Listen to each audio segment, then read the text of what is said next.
Hey, folks, welcome back to Chris Wyatt. This is Chris in Central Pennsylvania, and this is a premiere episode of Nako. It's time. The Call of Africa. Well, my co-hosts for this program are Dumo and Koketso Resane from Man Patria. For those who don't know who that program is, go take a look at it. Now, I got to be honest here, gents. A lot of my viewers ask for me to get you guys on here together on a regular basis. And that's why we're going to give this a shot in this Nako program, see how it goes. You both were keen to do it, as was one other gentleman who's not with us today. We'll discuss him when he shows up. He gets no free press until he arrives. But we'll get him on the program later. But we're going to talk about South Africa, Southern Africa, Africa in general. But we'll big focus on South Africa, of course. But, you know, I got to be honest here. It's people mean well, they're well-intentioned, but sometimes you just kind of chuckle. One of my viewers said, hey, come on, you got to get those guys on your program. You got to get those guys on your program. I said, what are you talking about? No, the black guys. You got to get those black guys on your program. I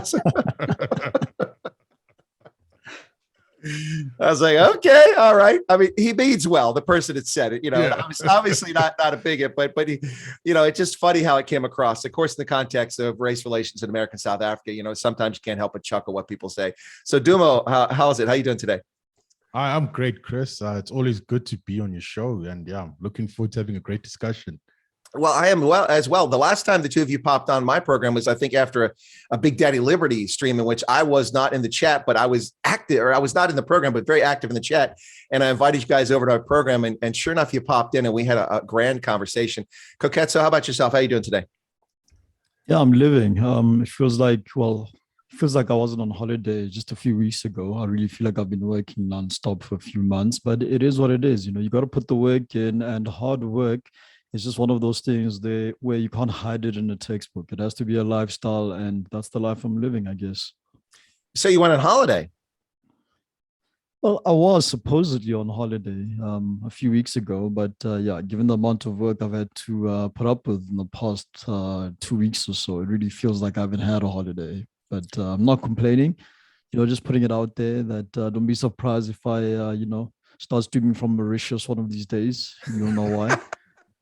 Well, I'm a little confused. I mean, I've been listening to Dr. Anthony Fauci and the Centers for Disease Control and National Institutes for Health, the World Health Organization, under Dr. Tedros, and I've been led to believe that we are in an existential crisis that is far greater even than the Spanish influenza of the 20th century.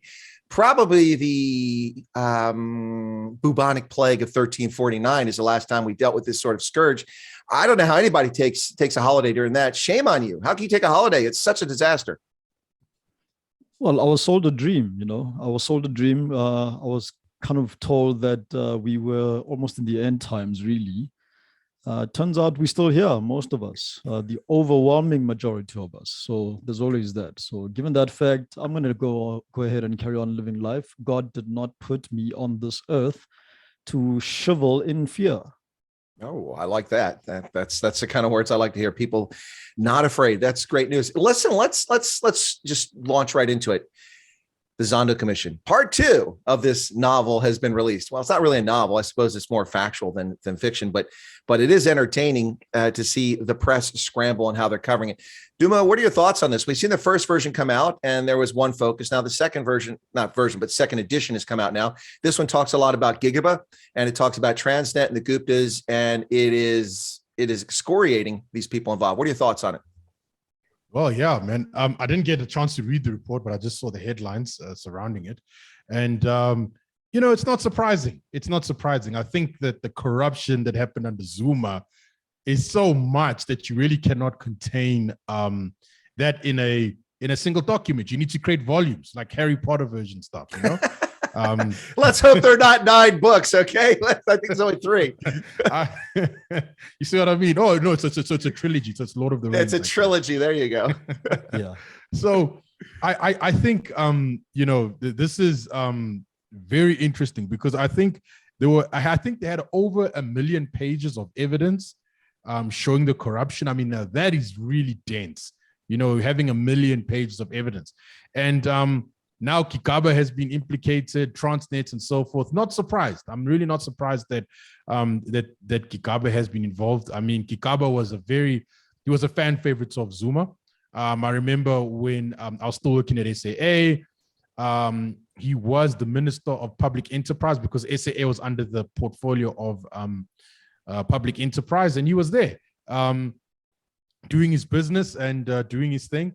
So now it's no surprise. I mean, I think he was also finance minister at some point as well. So really, he was shuffled. He was the go-to guy for Zuma, and now he's been implicated. And he revealed what he was not supposed to reveal on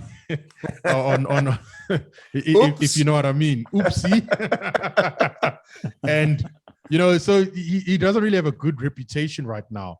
And I think ultimately, will he get prosecuted? This is probably going to be a very interesting question. And I just don't think anyone's going to get prosecuted. I think the NPA are going to drag their feet on this. I mean, the same way they're dragging their feet on the current Zuma corruption trial. I mean, every time they have to go to court, there's always a postponement or ask for an adjournment and everything like that. So I don't think much is going to happen. I think there's going to be a lot in terms of just talking about what they see, and then the public's going to get surprised and say, oh my goodness, they did this, they did that, they did that. But then will someone actually get prosecuted? Probably will be the small fry. The small fry will get prosecuted, but not the big guys. Well, that's kind of what happened in the Congo. 49 people sentenced to death for the murder of 2 UN experts, a Swedish woman and an American, who were murdered, and she was decapitated back in 2017.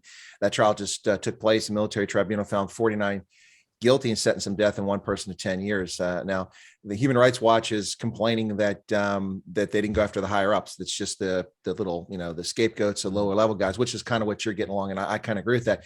And then the Swedish government said they may appeal the death sentences because it's inappropriate. What? They decapitated this woman. They murdered them. They took their lives for no justification whatsoever.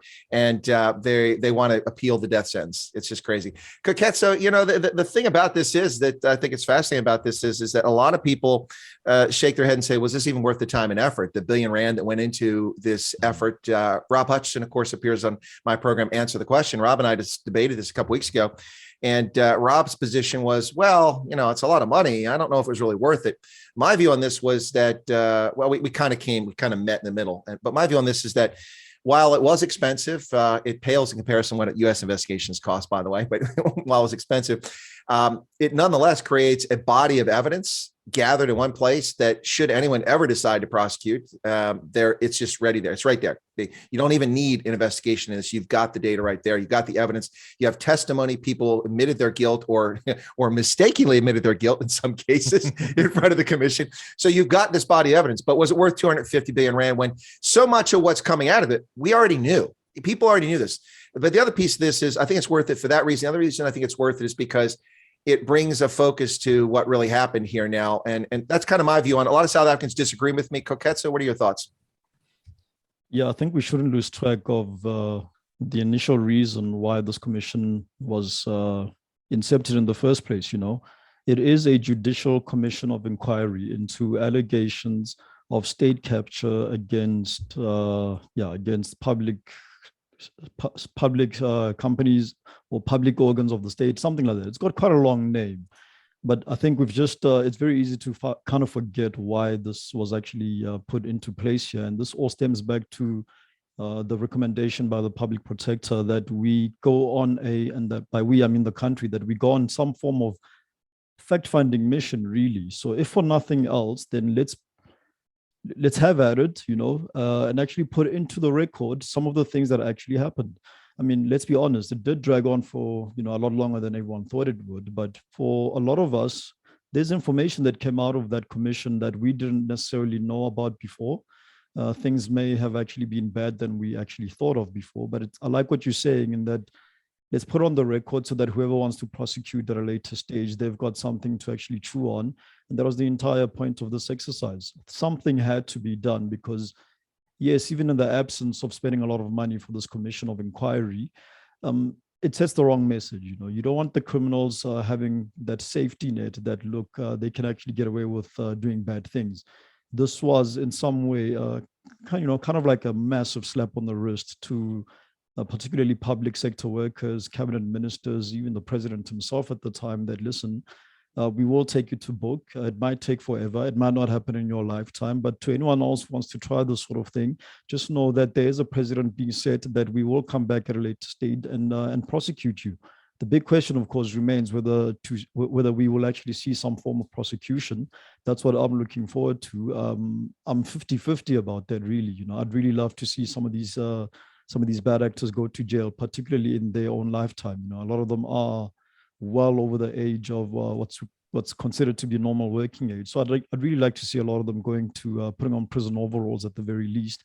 But yeah, I think the president has been said to say that if you do bad things, then we will somehow come after you in some form or fashion after the fact.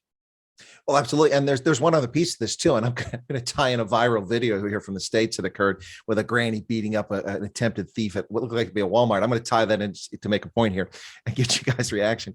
So absolutely. Here's the thing. These actors act with impunity. They act as if they'll never suffer any consequences. And one thing that criminals don't like is the light of day. Because when moral, upstanding citizens, whether you're from South Africa, Canada, the United States, wherever you're from, moral, upstanding citizens who believe in whatever faith they believe in or don't believe in a faith, but live by a moral code and standard, what's right and wrong, when they see this and it's exposed to them, the revulsion is there, and there will be steps taken.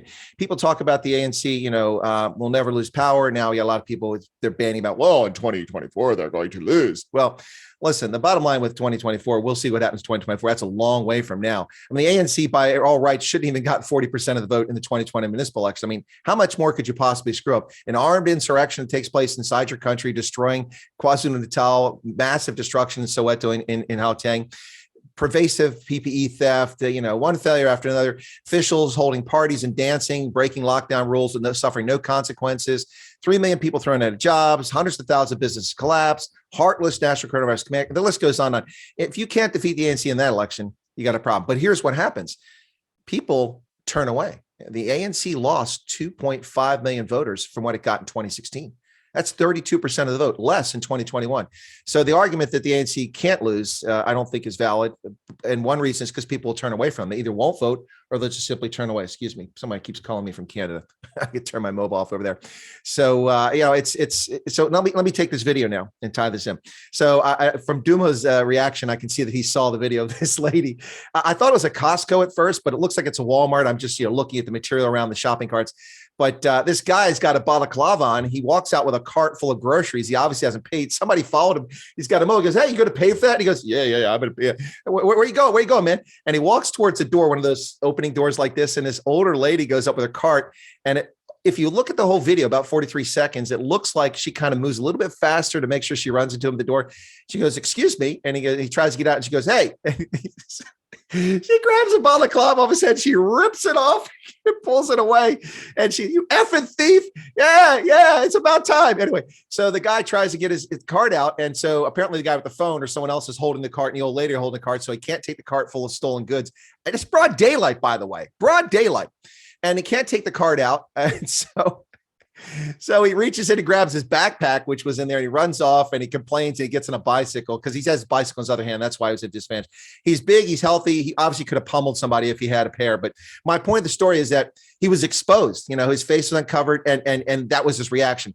And that may be another value of this report, is that you expose these cockroaches for the slime that they are. And that is something they don't like. I mean, the mob the Cosa Nostra runs in secret, in darkness, and that's how they succeed. And they have a code, this omerta, that you don't betray them. But when things come to light and people see the fraud, it really can make a difference. But Dumo, I know you saw that video. Based on your reactions, any thoughts on that comment or on the video? Yeah, I saw the video. It was really nice. I really loved that granny. She did the right thing, and she actually, one thing that she said at the end of the video, she said, the prices are getting jacked up because of you guys. But I'm saying that in a nice way. I'm not quoting it directly. She actually said it in a very she had a very profanity-laced conversation. I kind of cut a lot of that out too. Yeah. We're trying to keep it, for everybody, this program tonight. But yeah, she went off, and it's the lawlessness. That's what happens when you tolerate lawlessness. California has rescinded convictions for people. They won't even charge you if you steal up to $1,000 worth of merchandise. Right. And that's why you had a cart full of stuff. And so we see in New York, we see now these actors who try to act like they're brave. It's like all the people coming out now with the evidence on the Rona that's refuting the narrative that's been going all along. They're like, "Oh, wait a second. No, you're not heroes. You're not heroes. You demonized and ostracized people who ask legitimate questions and call them anti this, anti that when people weren't. I've never been anti anything. If people want to get a jab, that's fine. I got dozens of jabs. I showed you guys before. I mean, there are 7 World Health Organization booklets here full of dozens, hundreds of jabs, including experimental ones I got as a member of the military, which I didn't have a choice to take, but they're in here. Ones I took voluntarily. Nothing against them. But when you ask a legitimate question, you're demonized. And these leftists now are suddenly trying to be heroes. Oh, look, I stood up. I was on Bill Maher and I said this. No. It's the people like the granny who stand up to the lawlessness. How do you, in New York's the same thing. This new attorney general there has decriminalized illegally, by the way. You can't decriminalize this attorney general, but by choosing not to prosecute, he's published a policy stating that burglary is a misdemeanor now. Home invasion, trespassing is a misdemeanor.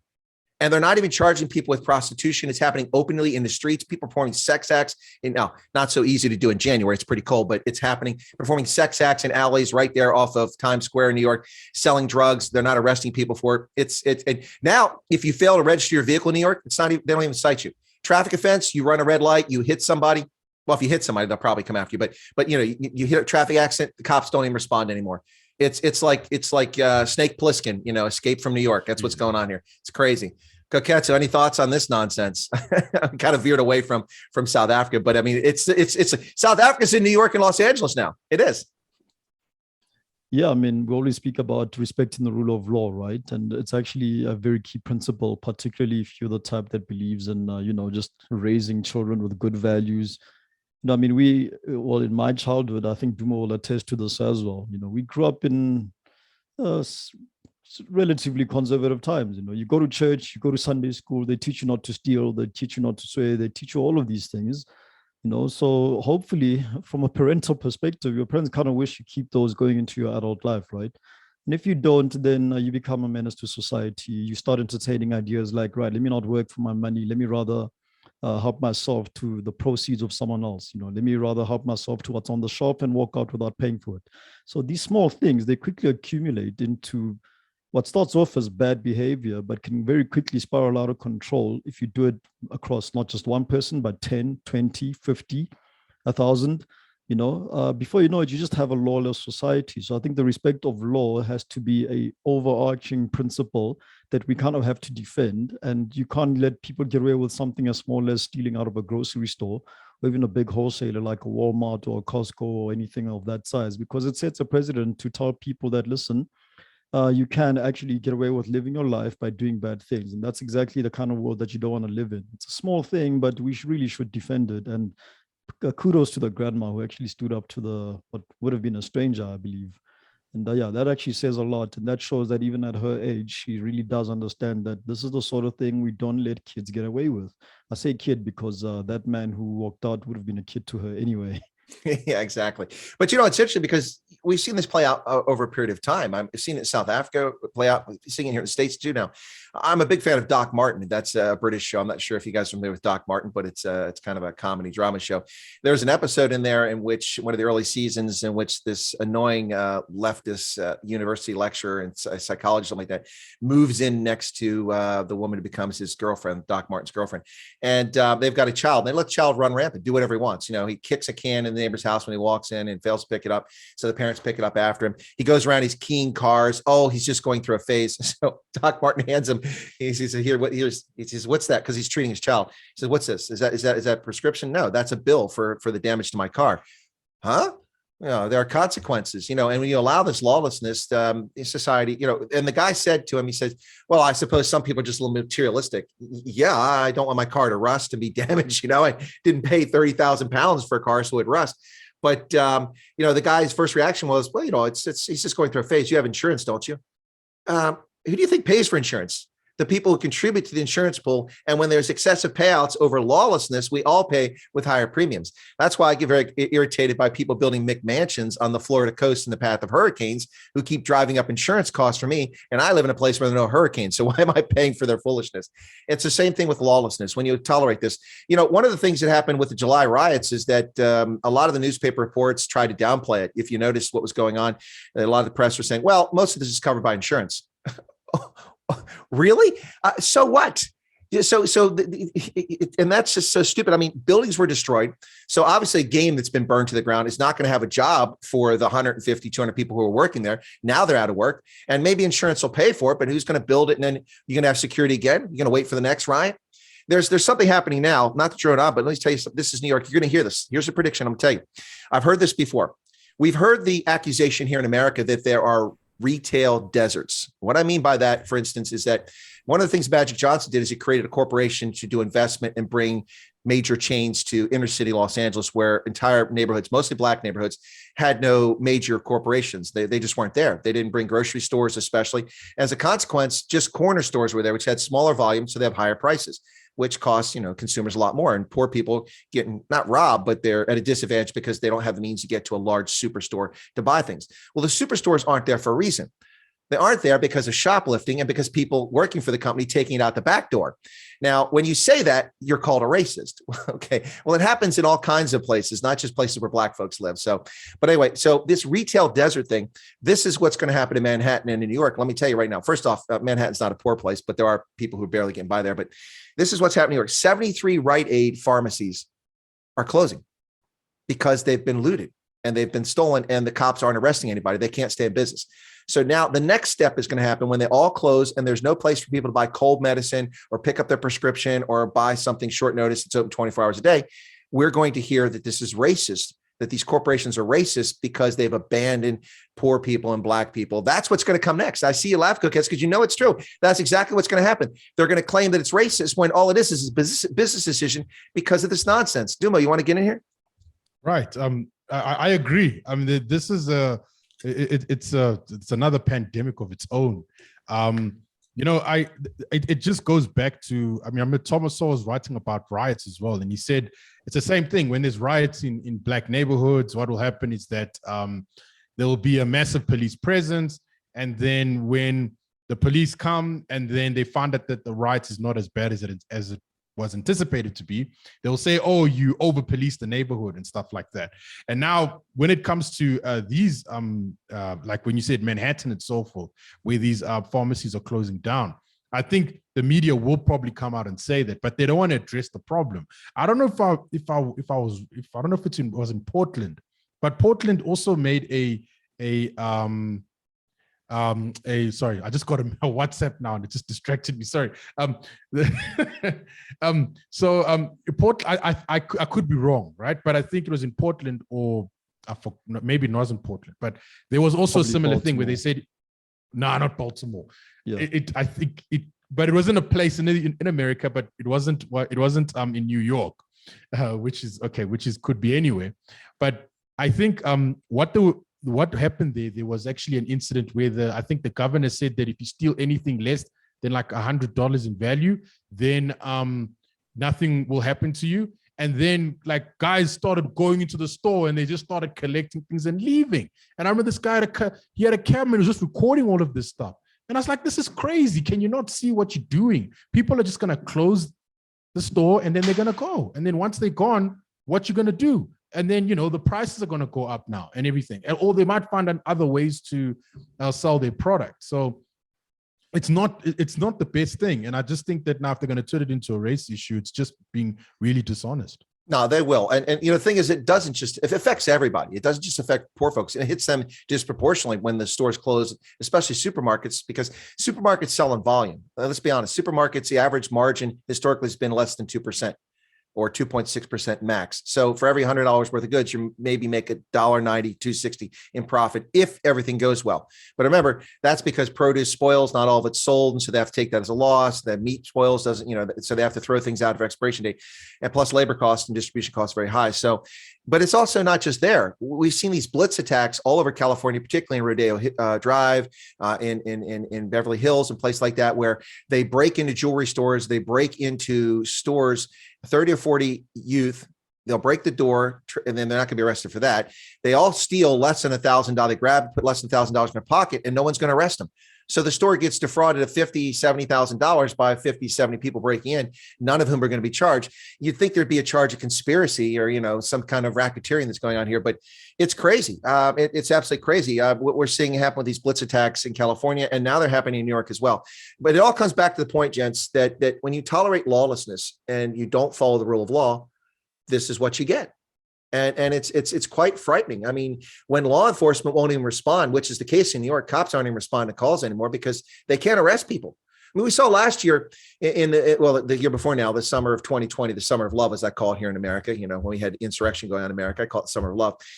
Obviously a little reference to 1969, but anyway, but the summer of love, we saw a large, overweight white cop in New York City being pummeled by a black woman. She's punching him, hitting. He's just standing there taking it because he's afraid he's going to be charged with, something for hitting a black woman.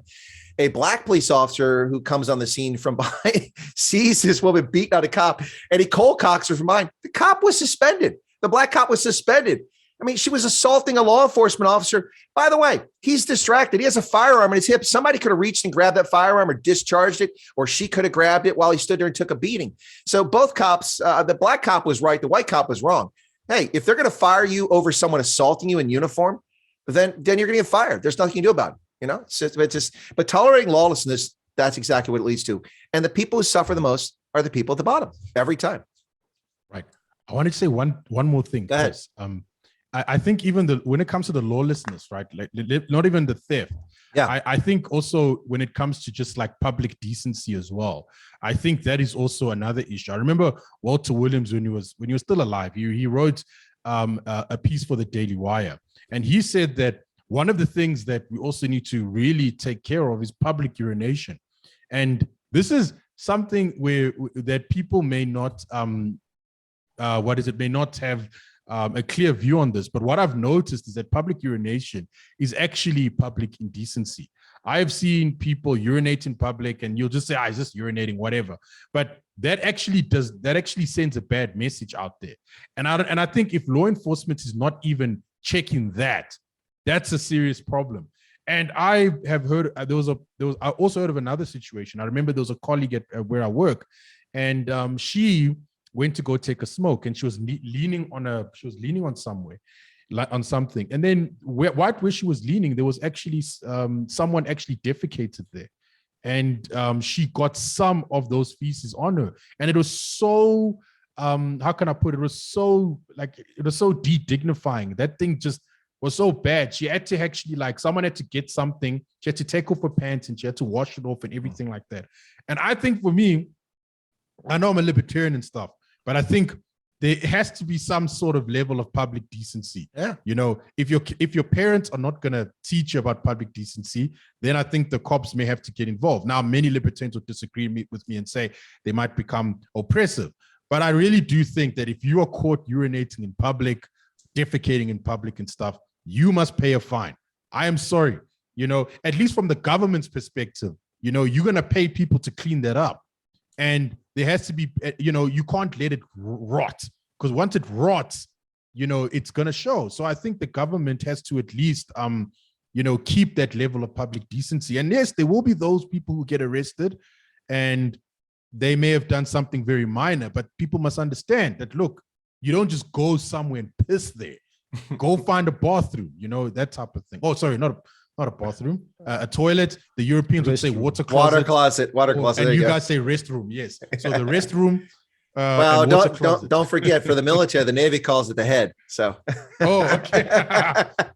Rant on that. Yeah. No, that's fine. But two war stories about people in public and that sort of thing. First is, there was an episode of that sitcom Seinfeld from the 1990s where they're walking around a parking garage for hours trying to find their car, and they couldn't find it, and they had to go to the bathroom, so they pee in the corner, and the security guy catches them. They take him in, they detain him, and he says, I have a medical condition. I have uromycetitis. I might have exploded. I was in Abidjan 21 years ago now, in 2000, in my 30s, traveling. And now I don't know if either of you have been to Abidjan, but it is a gleaming metropolis in West Africa. I mean, with high-rise skyscrapers, beautiful facilities. It also has lots of slums around, of course, but it was very much a successful development as far as a capital from that standpoint. And I'm walking downtown. I came back from where the African Development Bank was there before it relocated after the conflict to Tunis for a number of years. Now it's back in Abidjan. But I'd gone to the African Development Bank for a meeting with some officials there to discuss some things. And I'm walking back down the main boulevard, which has an island in the center of it where there's bushes and trees and things. And traders, informal traders collect there just, to sell some things because they can. Anyway, I'm walking down in broad daylight, and this guy just, opens his trousers and starts urinating right there. And I was in my 30s. I wasn't exactly, a 10-year-old kid. I mean, I've been a combat veteran. I've been all over the world, done many things. And I was taken aback by it. I'm like, where is your sense of decency and morality? I mean, I get we all got to go to the bathroom, but couldn't you cross the street and find a little alley over here and do it in the alley? Just whipping it out there. I mean, from a standpoint, there were children walking around, there were women there, so there does have to be some sort of community decency. If you lack that, then you're not a society. You're just out there recklessly doing things. And these standards have to be upheld. And we've let them slide. We have around the world. We really have let them slide. We have people get, you libertarians, now, maybe not you, Dumo, but libertarians are going to come after you on this one. For me, it doesn't all start with, but one symptom of all this is the legalization of marijuana that we see in the States. I was walking down the street in Las Vegas a couple of years ago there for the Sevens tournament, and I cannot stand marijuana. And now the smell of it's so much worse than ever was 30 years ago because the varieties are stronger. Anyway, so I'm walking down the street. It's legal to smoke pot in Nevada at home, not on the street. So I'm walking down the street. Imagine this is the strip in Vegas. There's children there. There's a Dunkin' Donuts. There's a theater. Parents walking along, and I'm like, oh, because I'm breathing in. The sky's blown out. I'm like, man, I said to myself rhetorically, who's smoking pot? Because I can smell a cigarette like 100 meters away, 100 yards away. Same thing with this. And this guy says to me, he's up ahead. He heard me. I guess I said it louder than I thought I did. Anyway, so it wasn't in my head. But he's like, what's your problem, man? It's legal. I said, no, it's not. You can't smoke marijuana. He wasn't the guy smoking. He said, you can't smoke marijuana in the streets here. There are children out here. You can't smoke drugs on the street. That's not, he's like, chill, man, just relax. I'm like, no, chill my butt. There's a standard here. If they've legalized it, then follow the rules. Smoke it where you're allowed to smoke it. Don't smoke it on the street. Anyway, Koketso, I run the risk of going on for hours on this topic and irritating all the libertarians. So let you jump in here. Yeah. Disclaimer. I'm actually not a libertarian. So yeah, I'll put it out I just said Dumo. I didn't say you. Yeah. For those who would misinterpret it in any way or form, I'm more textbook conservative, I think. But yeah, I mean, there's something to be said about public decency. In South Africa right now, we have a parallel pandemic where people just don't have a love for their community, and you see this in the way people just, they just litter without even giving pause. They just litter, and these are the same people who will then do an about turn after the fact and complain that they live in dirty streets and that their children can't play outside because it's dirty, sewage running in the street, and then they'll have like a service delivery protest of some sort. For those that didn't know, I think South Africa was only second to Zimbabwe in terms of number of protests per day related to service delivery. People protest over tyranny, people protest over many things, but when it comes to service delivery, Southern Africa kind of takes it, with Zimbabwe leading the pack and South Africa following closely behind. Now, I didn't believe this until when I first found out about it. I still remember the day. It was around 2016. I was working in Pretoria at a time, consulting there, and literally the same week on my way home, I had to take a different route to my normal route, and I had to go through the Pretoria downtown. As I drove through there, Pretoria being the capital, there's quite a lot of government offices in there. Different state departments all have offices based in and around Pretoria, of course. But as I was driving through town in Pretoria, in the same week where I had read the statistic, lo and behold, I had to drive through a service delivery protest of people, outside some government department, holding up traffic, causing the detour I had to take in the first place. And there it was right in front of me. But yeah, people litter without pause and they dirty the environment, and then they go back and do an about turn and say, right, this government isn't looking after us.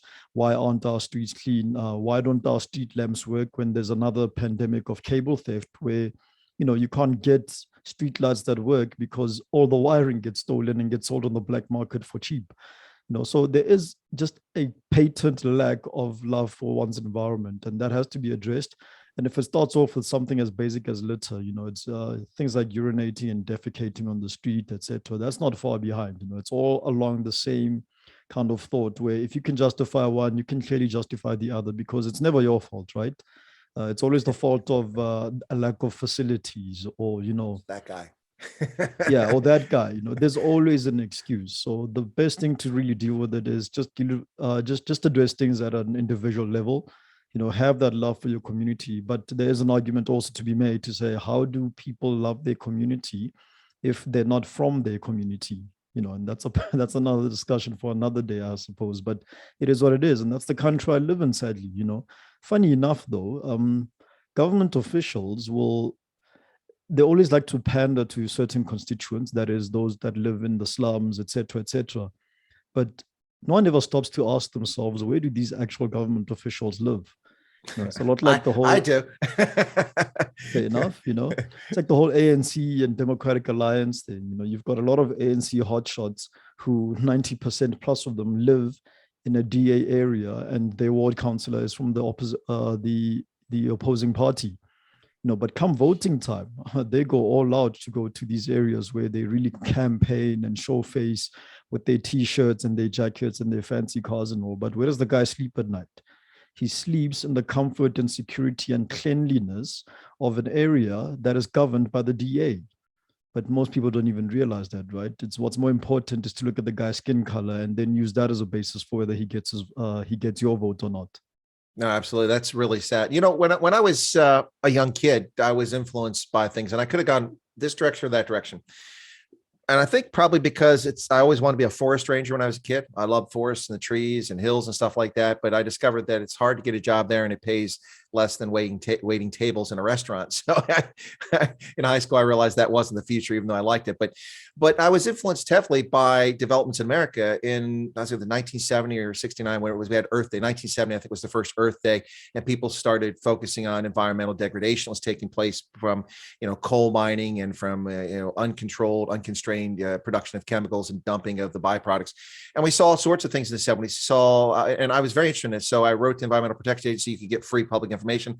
I learned about polychlorinated biphenyls, polybromated biphenyls, PCBs, PBBs that are, very dangerous. Humans ingest them. Love Canal, the Cuyahoga River catching on fire. And all this stuff influenced me. And then we had big public campaigns. And this is one time government actually did something useful in my view, although I'm a small government conservative. But they put these public service announcements out, which shame people into not being lazy and picking up after themselves. We had the famous image of the American Indian, who was actually a Sicilian American, not Indian, who was dressed in moccasins and buckskins, and he's walking along, or he's canoeing, and then he comes ashore, and all this rubbish is laying there, and he stands there in a tear.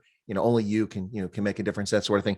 That kind of influenced me very heavily. And rather than become an environmental wacko that says we're not allowed to use the planet, it's here for, I don't know for what, we're just supposed to not, use resources, I became a conservationist, and probably in no small measure because I was a farmer. You've got to conserve and renew your resources in order to succeed as a farmer. You've got to refresh the soil, rotate your crops. You've got to clean up the manure from the cattle. Can't just let it pile up. And, and the list goes on and on. And so I became a conservationist. And one thing that irritates me to no end, and I'm going to sound like, like Clint Eastwood, get off my lawn. I'm going to sound like that. But when it comes to the old white guy yelling at somebody, when it comes to this, it irritates me to no end because I walk a lot. I've trimmed back a bit in the past year since for various reasons, but in part because my beard got so long. When I went out walking in the wintertime wearing shorts, and people would pull up alongside me all the time and thinking I was homeless, offering me a ride somewhere. So you laugh, it's true. I had a guy in a Porsche Cayenne. I didn't even know Porsche Cayenne was around here. He drove by an old folks' home. I was on the street. I stopped and bent over to pick up a candy. He saw me picking up the candy. He stopped me. He went past and he came back and he pulled into the old folks' home driveway. He said, "Sir, can I help you? Do you need a ride somewhere? Do you have family?" I'm like, "Yeah, right. Dude, I probably got more money than you." I'm just thinking to myself, I'm not buried in debt paying for a Porsche, So, yeah. But what happened was, my point is I pick up cans and I crush them. I always take a bag with when I go walking. If I go running, I don't have time for that, obviously. But when I'm walking, I listen to music or listen to broadcasts, and then on my phone, and then I pick up these cans everywhere. I collected over 250,000 cans a couple of years ago, just walking, as I walk 7 days a week. That's just here and in 2 counties around this, and that's not every road. People are so useless. And these are the same people who complain about Starbucks using plastic containers and plastic straws in the sea. They buy all the stuff and then they toss it out the damn window. Where do you think it goes? To the landfill all on its own? There's a recycling sorter at the end of the creek. You go, oh, look, here's plastic, here's batteries, here's glass. Come on, man. These people are so useless, and they're all the ones that are always screaming. Look, there are some real people who are, environmental wackos who honestly believe in what they do. And, they wear freaking, hemp clothing and they freeze at night so they don't produce carbon. There's a handful of those people, but most of these people are privileged. I mean, look at all the idiots that protested Shell seismic. They're all rich white people. Look at them on the beach, man. Privileged rich white people. Oh, no Shell. Meantime, South Africans are freezing, getting emphysema from burning charcoal to cook their food, and candles. Their kids are going blind learning how to read at night. Come on, man. Come on. Okay, Dumo, your turn. Right. No, I agree. Wow, that is a good rant. It was a mini rant. This program is not about rants, but the problem here is that the 3 of us, and probably the 4 of us, aren't going to find a lot of space in our opinion. So mostly what we're discussing is calling out the hypocrisy. I think it's mostly what we're going to do on this program. Right. I think the hypocrisy that you pointed out it's relevant because even where I live, funny enough, I mean, we have people like that. They'll talk about taking care of the environment and stuff like that. But then when it comes to taking out their rubbish, or you'd say trash, in the United States, they'll leave it right outside their apartment. I'm like, bro, like, why are you leaving your trash here? Like your rubbish, you must take it to the bins. And even when they do take it to the bins, they don't even have the decency to put it inside the bin. Like what they'll do, they'll just throw it in the bin room and then hope someone else is going to pick it up. And I'm like, man, you're gonna be calling rats up in here. I mean, rats or they produce more rubbish than their own and use someone else's bin who's actually paying, and the one person actually takes it out. Right. And then, you know what I mean? And you're going to call rats. That's how you get a rat infestation, and it's like, they don't see this, like, they don't recognize this stuff. But then, as soon as they throw the trash out, they're going to go on Twitter and they're going to say, oh my goodness, guys, this is, we need to take better care of the environment. But I think also I wanted to just, just go back to, public decency as well. I just think that you're talking about littering. One of the things that I've noticed is that what really gets me angry is when people are driving, and then what will happen is that they will get like something from McDonald's or whatever, and then once they've finished eating, they just throw the thing out the window. They just throw it right out. I'm like, man, why do you do this? Are you telling me you cannot drive home and then you have a dustbin there and you put it in the dustbin or in the trash bin, whatever it's called, and they don't do those type of things. And I think, in my opinion, this is just something that needs to be, closely watched. I think, I'm not saying you need to have more police presence, but you need to have those people who just kind of look if people are not doing the right thing in public. And they need to just point that out. So if someone litters, they're like, hey, what are you doing? Take that, throw it away, that type of thing, or give them a fine, because really, like, if you just let this thing go, it's going to go bad. I mean, and then now we got potholes on the road, municipalities not taking care of them. I don't know if you saw that one video where the pothole was so deep that it was full of water. And then this guy actually like jumped in and like swam in it. It's crazy. That's right? Like Liberia when I was there, same thing. Right. So I think, in my opinion, as much as we have these solutions, I just think that there's another challenge. Once you let these things degrade so much, what happens next? You're gonna get the next guy who's gonna try to fix it, but he can't, because the level of degradation is so large that trying to recover may be a useless effort. But we shouldn't let it get to that point. But what you're talking about is that's not for law enforcement. That's for shaming. Communities should shame people into behaving properly. I mean, that's responsibility of you and me and our neighbors to force people. Look, people don't like it, but I'm the guy in Walmart. If I go to Walmart, and I know white trash heaven. I go to Walmart occasionally. If I'm the guy in Walmart that when somebody's kids acting a fool and the parents aren't parenting, hey, knock it off. Don't talk to my children like that. Then discipline your child. Their place isn't to destroy merchandise in the store and run around and cause damage. There's elderly people walking here. Stop letting your child be a hazard. Who are you? Well, I'm an American. What's your next question? Actually, that's a conversation I've had, but no, we have to do some of this policing ourselves. I mean, it's this stuff is and it's all these little things that all just pile up. And I think all of us are getting to that point. That's kind of the crux of what we're getting here is that you allow these little things to happen. It piles up. And some people are like, oh no, you're being overly sensitive. No, it's the little things. And then people have no regard. Like you said, tossing rubbish out the window. I mean, you're eating McDonald's, you throw out the window and then you complain about things. Come on. It's the inability to connect the dots. I mean, it's not rocket science just to go that if I leave food on my counter every night, I'm going to have vermin. It's not hard to figure out, but people still do it. A sloth obviously has something to do with it, but I think a lack of self-respect has a lot to do with it. Now, that's something I don't know how we fix that other than two-parent families, whether two men, two women, a man, a woman. I don't really care, honestly, but two-parent families is a good start and respecting oneself. But we don't have self-respect. And we see that play out because if you don't have self-respect, you sure don't have for other people. I mean, look at the murder of the 72-year-old man in Darrenwood in Johannesburg this past week. Just no reason whatsoever. The guy is in a Ford Escort. I think it was a Ford Escort or Volkswagen Polo. I mean, it's nothing. Ford Figo. A Ford Figo. Yeah, Figo. Ford in India. I mean, not exactly a Porsche Cayenne or something like that, right? I mean, there's a little tiny little car of virtually no value. He rolls out and he offers no resistance and they just murder him, just execute him for what? Ending a man's life for that. And that's just emblematic of what happens across South Africa and some here in the States, but definitely South Africa every day. I got called on the carpet by somebody trying another phone call here. Where's this one from? Sorry, I have no time for you. Anyway, but I got called on the carpet because I mentioned something about, how violent South African society is. And somebody says, look to your own business. America is very deadly. Look at the rate of murders. And so I did go back and double check the rate of murders. In 2019, there were 14,000 murders in America, and there were 21,000 in South Africa. We have 330 million people. You've got 59 million people. So the rate's a lot higher in South Africa. It's just crazy. I mean, one murder is too many. But I mean, it all starts with, I think, with what we're talking about. And a lot of people refuse to believe that.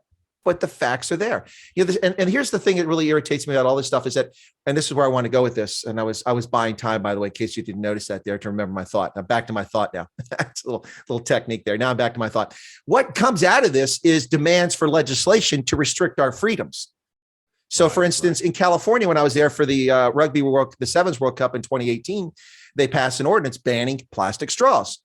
Because of the Pacific swirl, this huge swirl in the Pacific, and it's all caused by plastic straws from America.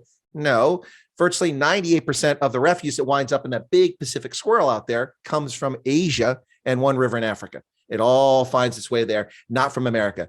If you properly dispose of plastic straws, they'll degrade in 10,000 years. Oh my God, 10,000 years is a blip in geologic time. None of us will be here, but it'll be gone when our great grandkids are running around the planet. It will degrade in a landfill. So relax, take a deep breath. 10,000 years is not very long. It wasn't that long, but so they want restrictions on our freedom. So we get stupid things like in New York, we see Bloomberg saying, well, you can't buy a 20-ounce soft drink because he's trying to control people's weight. How about you make public spaces available for people to exercise more freely, and then people exercise more freely. And, but my point is that when people let these things slip, then they demand things, and all they are restrictions on our freedom or liberty.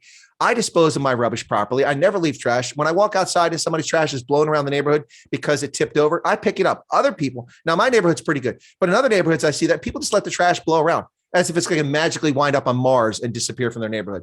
It's just, people can be so useless. Sorry. That's what I think. Right. I wanted to say one thing about Singapore. And I'm not like Singapore, I'm not saying we should go full blown Singapore. Oh, so right? you don't want Mr. Fuji caning people in public. Okay, I'm with you there. I'm with you there. But they're very clean. They're very, very clean. Oh, right? They are. So I mean, these guys they'll go Rwanda too. Kigali is spotless. Yes, and Rwanda. But I mean, if you use a public toilet in public restroom, in Singapore, what happens is if you don't flush, you get charged $300 US dollars. Woo! $300 for not flushing. So I think I just think sorry, that maybe the legislation part, it can assist, but I do believe there has to be some sort of community awareness.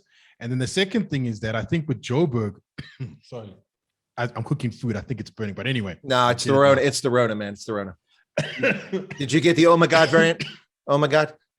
No, I did. I got it in December. December. You did get the oh my God variant. Wow. I did get it. And I recovered after about 8 days. Have you guys seen that Goals Cape Town video they do on the Omicron? Comes into a bar and she meets Delta. I haven't seen it. You got to see it. Goals Cape Town. Look it up on Facebook. They're hilarious. Anyway, I'm sorry. Dumo, I knocked you off your stream. One last point. Sorry. I think also the thing about exercise as well. I think also South Africa, they need to kind of build towns for walking type of towns because our towns are made for cars. Driving. Like if you look in Sandton, it's not made for walking. I know in some areas they've kind of developed it for walking. And I think we need to head in that direction because they actually thought of actually restricting car movements in Sandton. I thought not a good idea. Yeah. So I think we need to also look towards that as well. I think our cities need to be more walker friendly because I mean, even now when I walk outside here, yeah, man, it's a bit difficult. Well, you know, it's the Germans solved this some time ago by creating pedestrian-only zones in the heart of their major towns. So the major business sections in the very center of towns is a pedestrian-only zone. Only time vehicles can drive there is for pickup and delivery, you know, after hours, early morning, that sort of thing. And they have chain access and controlled access to them. And it's made a huge difference in making them friendly to pedestrians and friendly to foot traffic. It really makes a big difference. Yeah, I mean, I think that's a good idea. I've given this some thought actually a while ago already, but in the South African context, I don't see how this is going to actually work out unless maybe the private sector gets involved in on this somehow. I say this because if you look at how popular co-working spaces have become, I don't know what you call them in the States, but you know, your WeWork type of places, that wasn't driven by, well, not at least in this country, but that wasn't driven by government policy to say, right, we need to stop building more and rather put more people in the same building and basically reconfigure your urban structures to allow for this. It didn't happen because of a government policy. It just happened out of pure market demand. And so companies started jumping in on that. By the time WeWork got to South Africa, they weren't pioneering anything really. You know, the only thing they brought in was probably the American culture of, you know, setting up your workplace to resemble a coffee shop. But that kind of work environment was already becoming a thing. And that wasn't driven by government policy or the grand idea of a politician somewhere. So I think it's pretty much the same thing when it comes to now having people becoming more pedestrians inside of urban centers, particularly those like a Sandton where, you know, once the convenience of the Gautrain became a thing, you know, people would get off the train, then walk to work because, you know, it was give or take about maybe for some people, if you were lucky, 400, 500 meters, you know, a good way to get your step counter up and claim back from your health insurance as well. You know, but yeah, it's the private sector that had to basically, you know, get involved to actually enable this kind of environment. I say this because now I'm very skeptical of our government and yeah, Dumo will know more than anyone, I guess, but I'm very skeptical of our government. I genuinely, and I'm being genuine here, I genuinely don't believe they have the necessary brains at the top, even in the middle, to actually effect positive change across the board. You know, and yeah, all you have to do is look at who the president hires immediately next to him in the presidential executive in this country. You know, competence is not even on the, it's not even a qualifying criteria, if I can put it like that. And the same goes down, and if you go down further in lower levels of government. So yeah, it's the private sector that's going to do this, that has to get involved to actually do this. If they can create a kind of space that, you know, allows me to walk freely, pretty similar to what some of the banks are doing as well. You know, in a banking headquarters, they'll design it in such a way that, listen, you park your car in the dedicated parking building on the 5th floor there, and you don't go to your car until you knock off. You know, you walk to wherever you want to go get lunch, and you're close enough to public transport, decent public transport, that if you've got a meeting on the other side of town, it's actually a viable option to go ahead and do that, or catch an Uber or something. But they've created the environment without government intervention to say, right, park your car and then don't touch the car for the rest of the day. Now, in terms of rolling this out across an entire city, central planners, they're very good at a lot of things, but one thing they're not actually good at is, coming up with a plan that actually benefits the people who need to benefit from something the most. I'll make an example out of whenever there's a plan to perhaps, let's say, put in a taxi rank in the middle of somewhere. They're more concerned about how will poor people or how will the working class, that's the favorite word, it's always about workers. Even though half the country's unemployed. Yeah, even when half of the country is Good not one. employed. They'll tell you that, no, we need to develop a system for the workers to get to and from work in an efficient manner. And when they say the workers, they talk about guys who are typically earning, minimum wage or just above minimum wage, et cetera, et cetera. Nothing is said about the guy who actually pays the bulk of the tax, whose job the government actually depends on for consistent tax revenue, really. Mm-hmm. Someone who's your professional, who's been paying tax for 5, 10, 15 years. That's the guy the government here doesn't look after. And that's that happens to be the same kind of guy as well, who would probably love to work in a city and live in a city where you go around walking everywhere. My last point is, if you take one of the new developments, Waterfall in the Midrand area, PwC have moved their headquarters there. Deloitte in this part of the country have moved there as well. They're effectively creating that kind of environment, and they're marketing it to say that, right, you can actually live and work here. You don't need a car. Here's a nice apartment. We've got gym facilities as part of the building. We even have an athletics track on the roof. We've got lovely recreational spaces. And this is all driven by private property development. Government is nowhere near here. This was not their plan. They might pretend to co-sign it, but even the streets that are being built to support this massive development is largely off the back of planning done by the private sector, not the state either. So yeah, that's my criticism of the government. They really don't have the brains to put some of the stuff down on paper. And yeah, the day that they do, I'll easily swallow my words. But until then, you're going to find this sort of thing from private developers and the private sector at large. And this is the same private sector, of course, that government accuses of being biased racially towards white monopoly capital.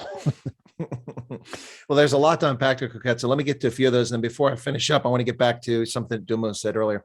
But you might be surprised to find that I actually have a background in community planning. I have a master's degree. One of the subjects that my focus areas was community and regional planning.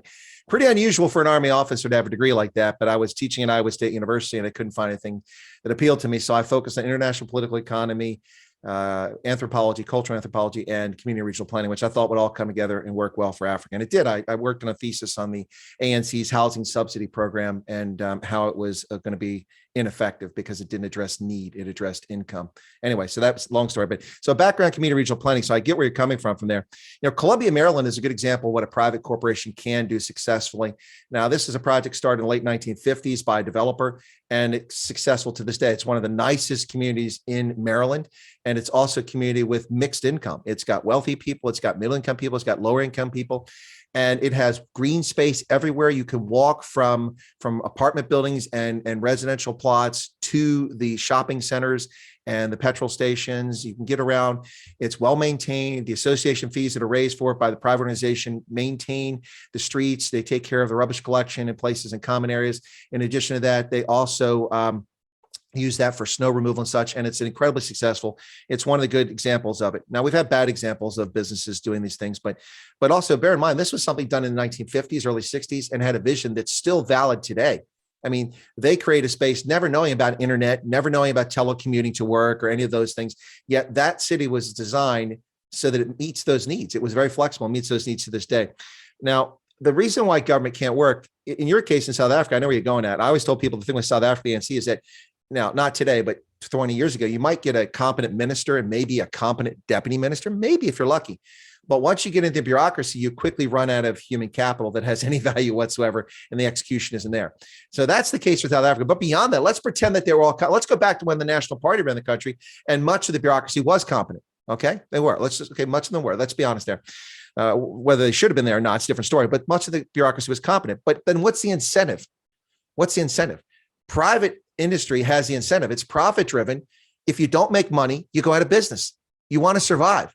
you will survive in government because they'll just print more money or steal money from taxes. You're not going to go anywhere. And people tell me, yeah, but we can have bonuses for people in government. No. You shouldn't be getting bonuses for public service. You should be going to public service and serving the people. But there's no incentive there to do well, no genuine incentive. That's why the private sector is so much more successful. And that's the things I want to say about that. Back to Dumo's thing very quickly here was that, the legislation you talked about with the people not flushing the toilet, $300 in Singapore. That legislation is very different than what I was talking about. When that doesn't restrict someone's freedom. I mean, you should not have the freedom not to flush your feces down you should be expected to do that. So that's not something that impinges on freedom. That I think that should be a societal expectation. If you want to fine somebody for not flushing, I don't have a problem with that. But when you tell me I can't use a plastic straw because it fills up the Pacific, you're full of it. Not you, Dumo, but the people who say this. You're full of it. I dispose of the straw properly. So what's your problem? It'll be gone in 10,000 years. Get over it. So there's a big distinction here in my view. I'm okay with legislation that doesn't limit freedom because government does have responsibility. The body politic, the polity, us, we form governments. Now, not any of us, our governments existed before we came on the scene, but people form governments to represent their collective needs, common defense, that sort of thing. And the role of government should be to ensure a level playing field for everybody. So unlike affirmative action, which is not affirmative, it's racist, it's systemically racist, it discriminates against people based on the color of their skin, especially Asian Americans. And unlike broad-based Black economic empowerment, which is also racist, discriminates against people based on the color of their skin, not on the merit and content. Those are things that impinge on freedoms, and that's not the role of government. That is not making a level playing field. That is unleveling playing field and giving people artificial unfair advantage, just like subsidies do in sugar and maize and things like that. You shouldn't subsidize. So the role of government, and this is where I know Koketso and I can be 100% in agreement on this, maybe mostly with Dumo because you're a libertarian, but the role of government should be to ensure that everyone has an equal opportunity, not an equal outcome. And by means of equal opportunities, that nobody gets an unfair advantage over someone else, whether it's competing for government tenders or it's, building or it's buying land. We should all have the same chance. We're all born from Homo sapiens, as far as I know. Anyway, so that's kind of my thoughts on that. Koketso, you want to jump in there? Yeah, absolutely. I think the whole opportunity versus outcome debate, I think it's a timeless one. It is eternal. But and this is my problem with wokeism as an ideology. It doesn't actually see people for the individuals that they are. You are not an individual to the left. You are part of some larger collective that is based on the color of your skin. If you're a parent and you work very hard, you typically do it so that you can leave your children with something, so that in your absence, once you're 6 feet under the ground, they can have a better life than you did. That is the entire premise of working hard for your children, right? You have wokers now who are saying things like, let's actually scrap inheritance. They started with let's increase inheritance tax, etc. But now there's cause to say let's just scrap inheritance as a whole. So the reason I say this is because you do this so that you can actually, give your children the advantage that maybe will put them ahead in life. Instead of recognizing that and saying, right, government, how can we actually enable more people to do this for their own children so people can benefit generationally? The government then says that, okay, this is actually unfair for those who didn't have the right set of parents who were able to do this for them. So let's rather level the playing field by taking from someone who works hard and giving to someone who isn't working hard. And I know it sounds very crude when you say this, but that's exactly what some of these austerity measures are, right? You take from those who work and you give to those who don't work, therefore disincentivizing those who don't work to actually go out and work. Why would you go out and work if you can just sit at home and collect a check for doing nothing? But yeah, it's all about that, create the equal opportunity for people. And in so doing, the actual real outcome is that those who want to be overachievers and achieve more than the rest will have the freedom to do so. And those who don't want to be overachievers and don't want to actually, create a soft life for them and their family, they'll also have the opportunity to do that as well. Why don't you respect the decision of someone who decides that, no, I don't want to wake up and, put in 12 hours a day working, to the same degree that you want to respect someone who says, I want to actually work hard and make a name for myself and be the best at what I do. So yeah, that's the reality that we live in. And unfortunately, governments don't see it that way. It's just full of leftists who then say that, right, you who work hard, you've actually created inequality and we're going to punish you for that. So your hard work Not only is it having a toll on you and your family and your time, etc., but the net effect of that is you are also going to give us more of your money so that we can actually redistribute it. It's something that Thomas Sowell said, that the problem with income distribution laws is that they assume that income was distributed in the first place, and it wasn't. Income was earned. There you go. And absolutely, it always was a level playing field. We saw at different times in America, we have monopolies that unfairly preyed on people. That's a different story, though, and that's where we're talking about where the government should ensure that people don't get unfair advantage. That's really what the difference is there. It's you're spot on in my view. But one thing I bothers me about this is this hatred and this envy of success. If it wasn't for opportunity and freedom and the ability to profit from your ideas and your hard work, there would be no Starlink, no SpaceX, no PayPal, no Tesla, and Elon Musk wouldn't have paid $13 billion in federal income tax in 2021. Of course, Elizabeth Warren says that he's not paying his fair share. But God, what a lunatic.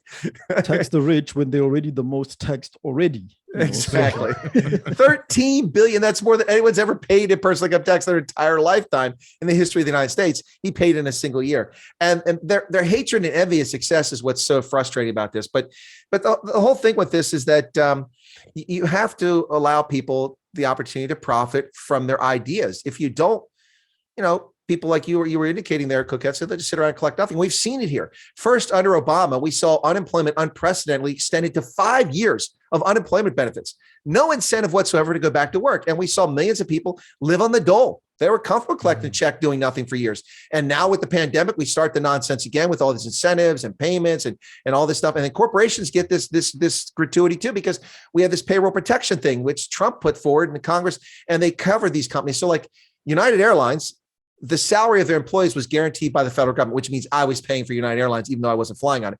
So they paid their salaries all the way for 2 years. That just ended. And when it ended, 2 years from 29, almost 2 years, a year and a half, until last fall. It ended in October of last year. When it ended in October, guess what United Airlines did?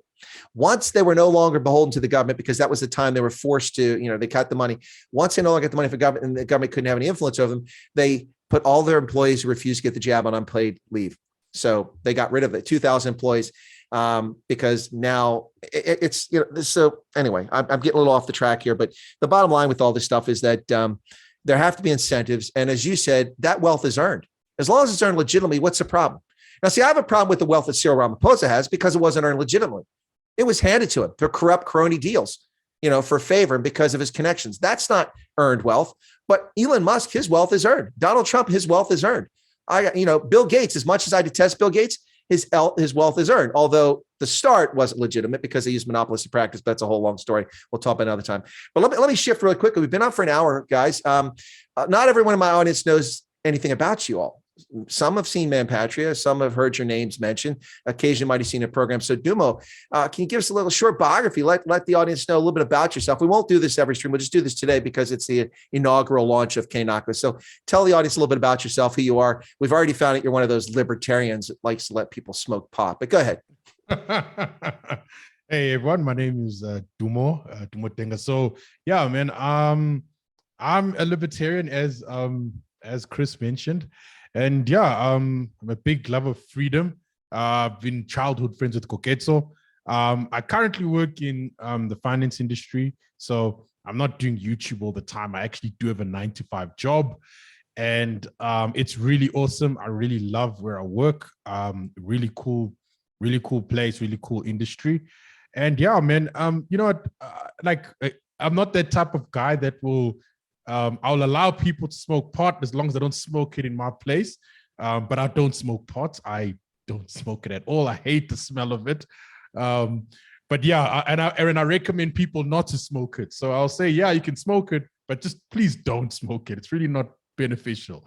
So yeah, I'm that type of libertarian. I'll give you the freedom to do it, but I won't. But I will recommend that you don't do it because it won't be beneficial. But yeah, that's just me in a nutshell, guys. I mean, look, we have a show every Monday. We do a live stream 7 o'clock. Sometimes Chris comes on as well, and I think we will bring Chris on as well to chat. I think we'll have a lot to talk about. But yeah, man, that's just me in a nutshell, guys. And yeah, I mean, if you got any questions or whatever, put it in the comments and I will answer them as best as I can. Cool beans. Thanks, Dumo. Listen, okay, we'll save it for this time, but since you're in the financial industry in South Africa, we won't talk about the oligarchy of the 5 big banks which fix and rig the market in South Africa. We'll save that for another day. That's not exactly free market capitalism. I'm a David Ricardo, Adam Smith capitalist, not the fake pseudo capitalism we see in America today. Anyway, so we'll save that for another time. Thank you, Dumo. Koketso, let the audience know a little bit about yourself, please. Yeah, I'm Koketso Resani. Yeah, I'm just a normal guy, really. Christian conservative guy. I grew up with missionary parents, so yeah, I really did grow up in the church, etc. So at one of these days, I will be an apologist, I guess. Yeah, in terms of me, I also have a 9-to-5 job. I work in business informatics, aka business IT. Yeah, those people who really put on a long sleeve shirt and pants that fit them and really look the IT part. Yeah, that's my job. And I've always been in business IT. Grew up with my teachers in my early school years, all assuming that I was going to get into politics or law or something of that effect. But ended up growing up having been really good around computers as well. In terms of some of my other personal beliefs, so yeah, I do have a biblical worldview. It's a very rare thing to find nowadays. And not a lot of people do talk about this, but I have a biblical worldview that by extension means that I'm happy to live in a secular society.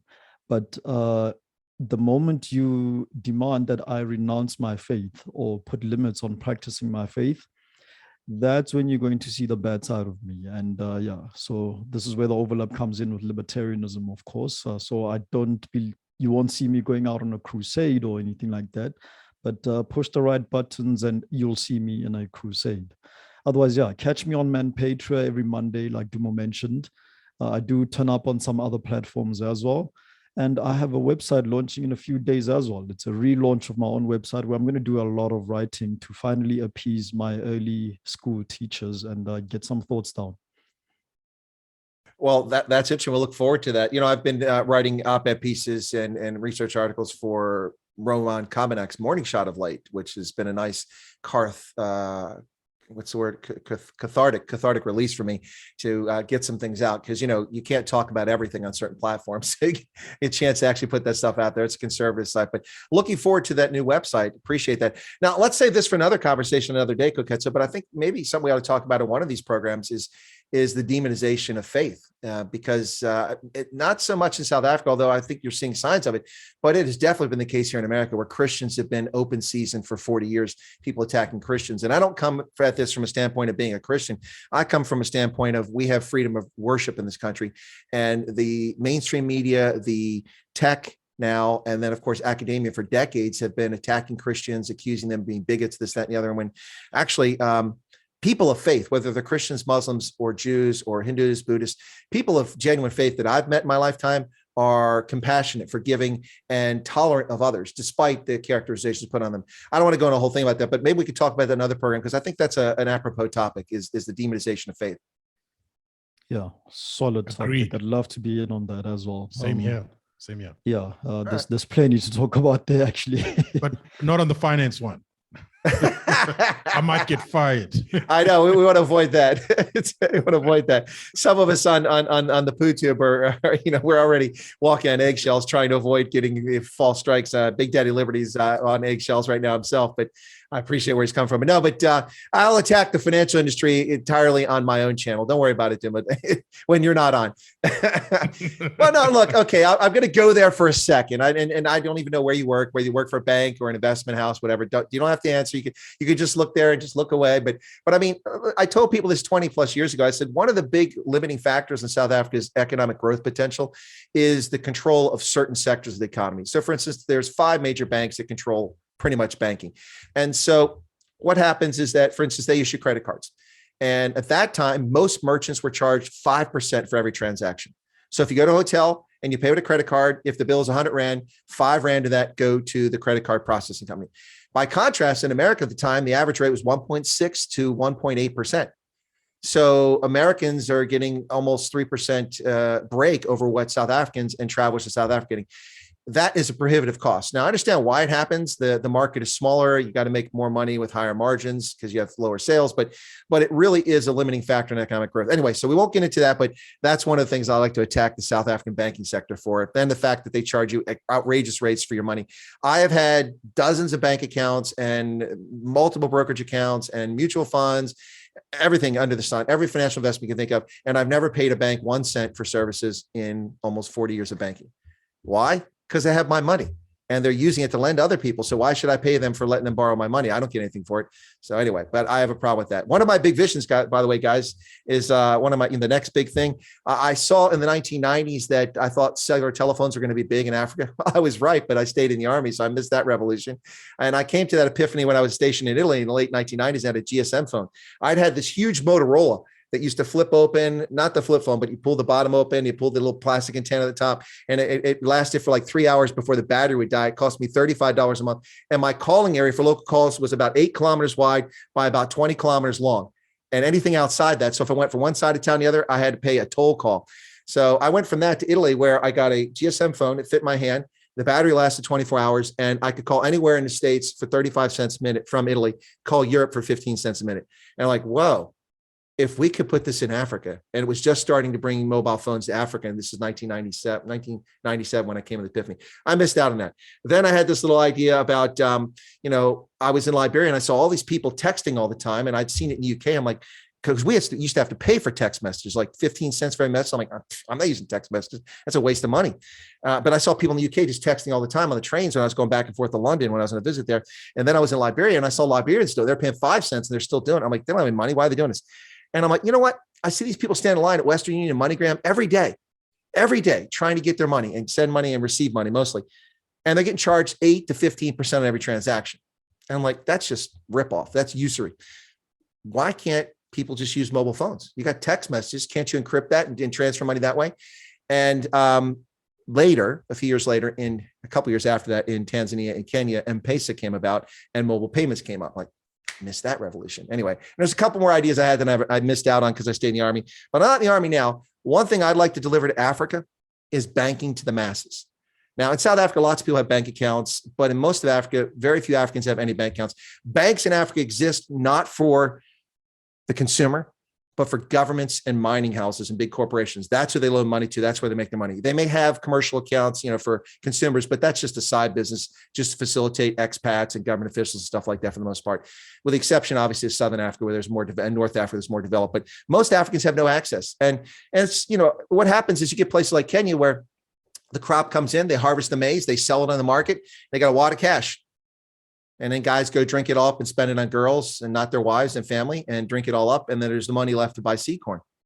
They live for today, not for tomorrow. So with the banking, I'd like to bring a social good as well as a private entrepreneur, is to teach saving your seed corn for tomorrow. It doesn't take much, it just takes a little bit. You're planning for the future. So I'd like to bring those financial services to Africans. That's my vision. I need $1 billion of backing. No, I don't need that much, but anyway, my point is that I'd like to deliver that across Africa. So sorry, that's now I've got Dumo's his burning food is now in my house. I'm choking up over here. But anyway, so no, but seriously, I mean, we can have that conversation from that standpoint, Dumo, not attack the South African financial sector specifically. What do you think? Oh, I can have that conversation. I think micro lending, Grameen Bank model would definitely work in South Africa.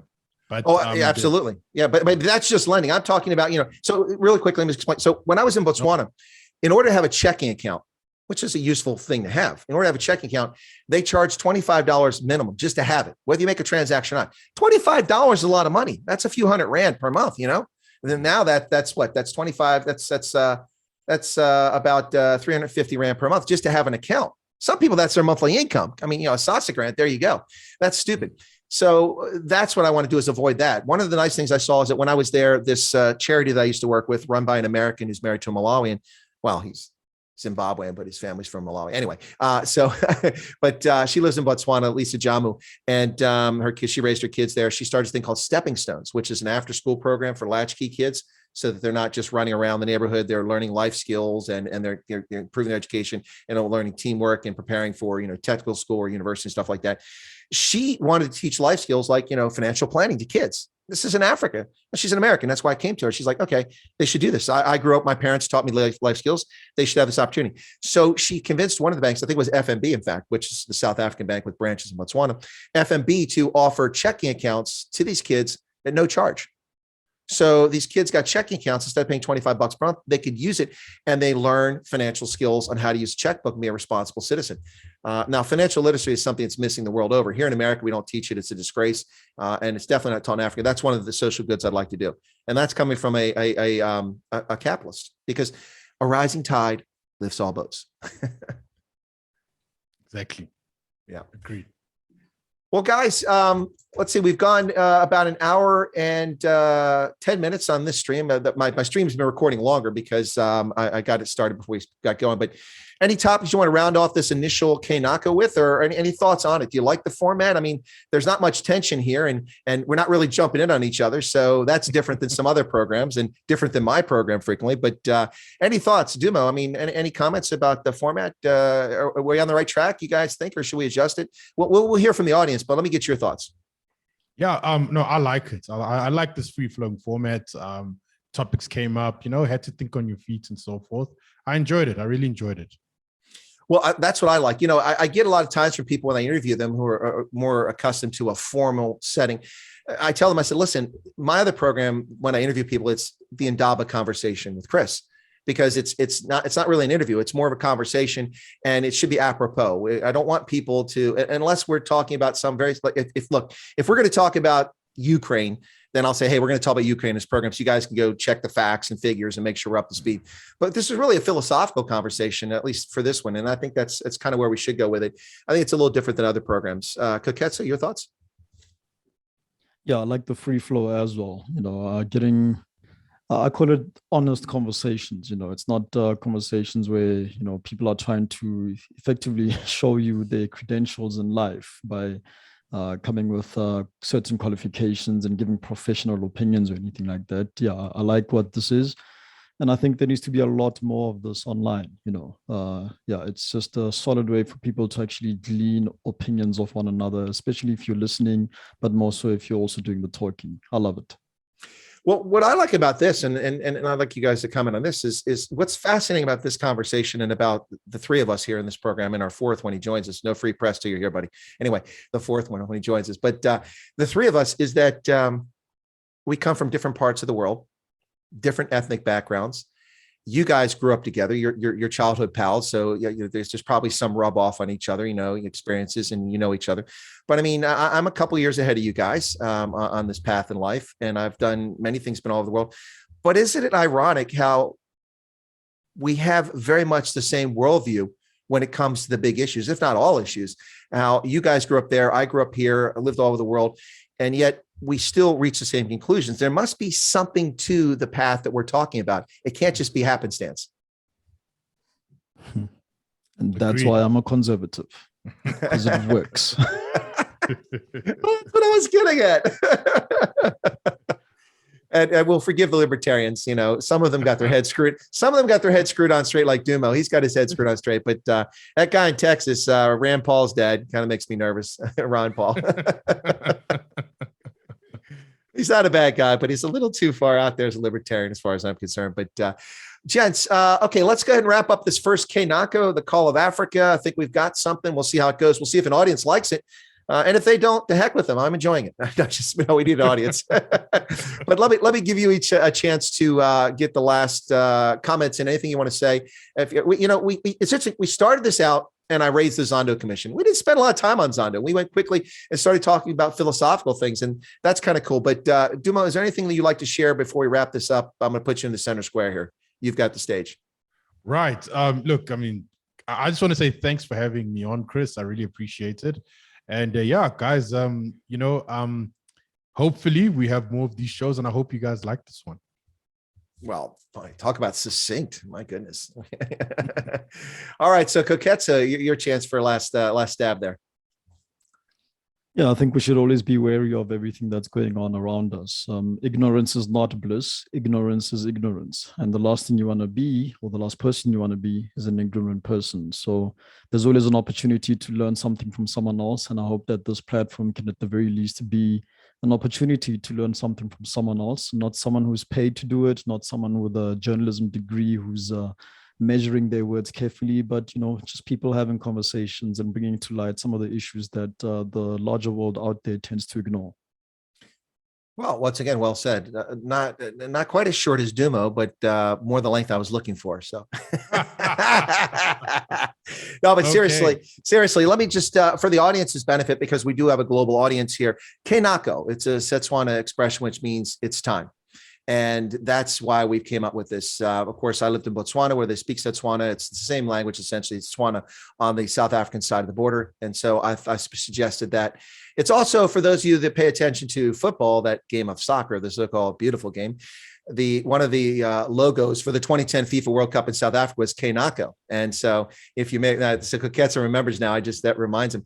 But I actually knew the phrase before then. So when I saw it on emblazoned everywhere when I went to South Africa, coming over from Botswana for the World Cup, I was like, look at that. It's time. I love it.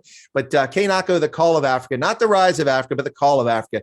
We want people to hear the call of Africa as it draws people in. That's kind of what it is.